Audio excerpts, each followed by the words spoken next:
আমার স্বামী আজ অফিস থেকে ঈদের বেতন বোনাস পেয়েছে। হাতে টাকা পেয়ে উনি আমাকে দুপুরে এসে বলল, ঈদ তো চলে এসেছে ঐশী, চলো আজ মার্কেটে যাই, সবার জন্য কেনাকাটা সেরে ফেলি। আমি বললাম, এখন বাহিরে প্রচণ্ড রকমের রোদ, রোজা রেখে এত গরমের মধ্যে বাহিরে যেতে ইচ্ছে করছে না আমার।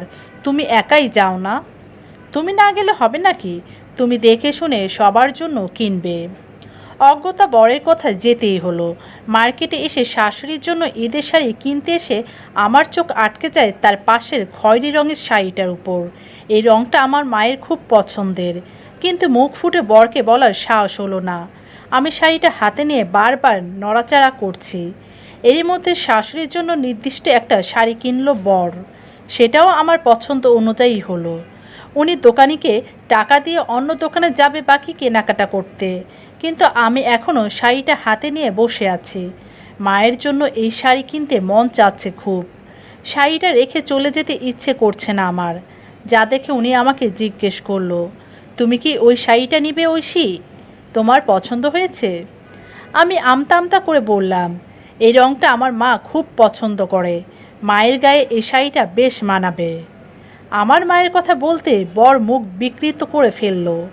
এরপর আমাকে তাড়া দিয়ে বলল, ওইটা রেখে দাও এখন, আমাদের এখনও অনেক কেনাকাটা বাকি, চলো অন্য দোকানে যাই।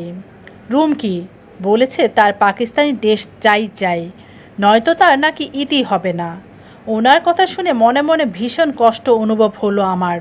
মায়ের জন্য অতি পছন্দের শাড়িটা রেখেই উঠতে হলো আমাকে। উনি ওনার মা বোন সবার কথা ভাবলো।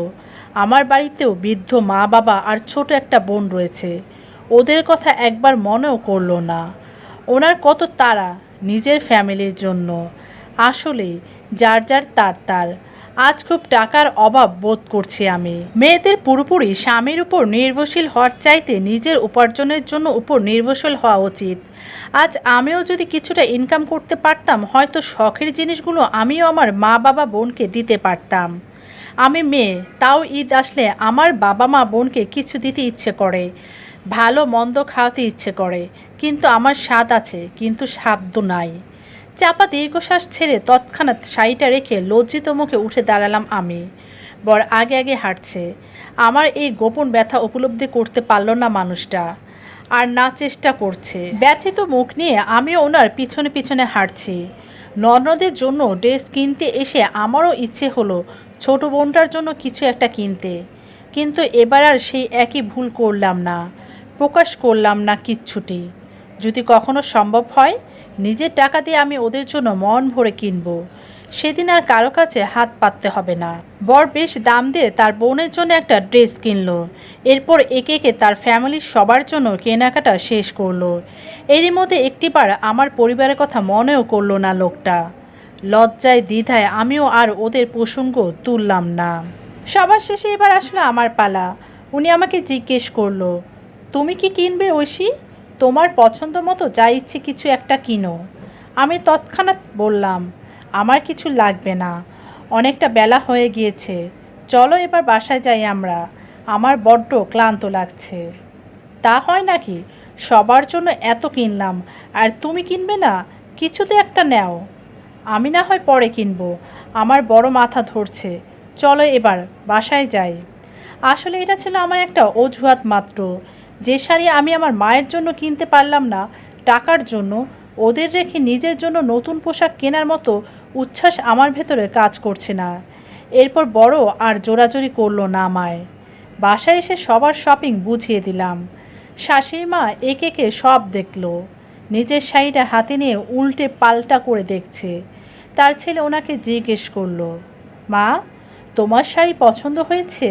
হ্যাঁ, শাড়িটা ভীষণ সুন্দর। এরা মা ছেলে শপিং নিয়ে কথা বলছে। এক ফাঁকে আমার শাশুড়ি তার ছেলেকে জিজ্ঞেস করলো, আমাদের সবার জন্য তো আনলি, তোর শ্বশুর শাশুড়ির জন্য কিছু আনছিস? না, ওনাদের জন্য কিচ্ছু আনিনি মা, ওনাদের তো গত বছর ঈদেও দিয়েছি, এবার হাতে টাকা পয়সা বেশি একটা নেই। আমার বাবা মাকে নিয়ে স্বামীর এরকম অনীহামূলক মন্তব্য শুনে চোখ ভিজে উঠল আমার। কান্না লুকাতে দ্রুত ওখান থেকে নিজের রুমে চলে গেলাম আমি। রুমে আসতে ছোট বোনের কল। বোন উসখুস মুখে আমায় জিজ্ঞেস করলো, আপু, তোরা নাকি শপিংয়ে গিয়েছিলি আজ? হ্যাঁ, গিয়েছি। তাতে তোর কি? বোনকে বেশ শক্ত কণ্ঠে বললাম কথাটা আমি। আমার কথা সম্পূর্ণ অগ্রাহ্য করে বোন বলল, আমার জন্য কিছু আনছিস আপু? বোনের কথায় কোনো জবাব দিতে পারলাম না আমি। আমার চোখ দিয়ে গড়িয়ে পড়ছে কেবল নীরব অশ্রু। এক আকাশ সমান চাপা ব্যথা নিয়ে তৎক্ষণাৎ ফোন কেটে দিলাম আমি। আমার এই গোপন ব্যথা নীরব অশ্রুর যন্ত্রণা আটকে থাকলো চার দেওয়ালের মাঝে। এমন অনেক মেয়ে আছে এরকম নীরব অশ্রুর যন্ত্রণা নিয়ে চার দেওয়ালের মাঝে পড়ে থাকে, যাদের দুঃখ দেখার কেউ থাকে না। গল্পটি ভালো লাগলে অবশ্যই চ্যানেলটিকে সাবস্ক্রাইব করবেন, লাইক কমেন্ট শেয়ার করে পাশে থাকবেন। ধন্যবাদ।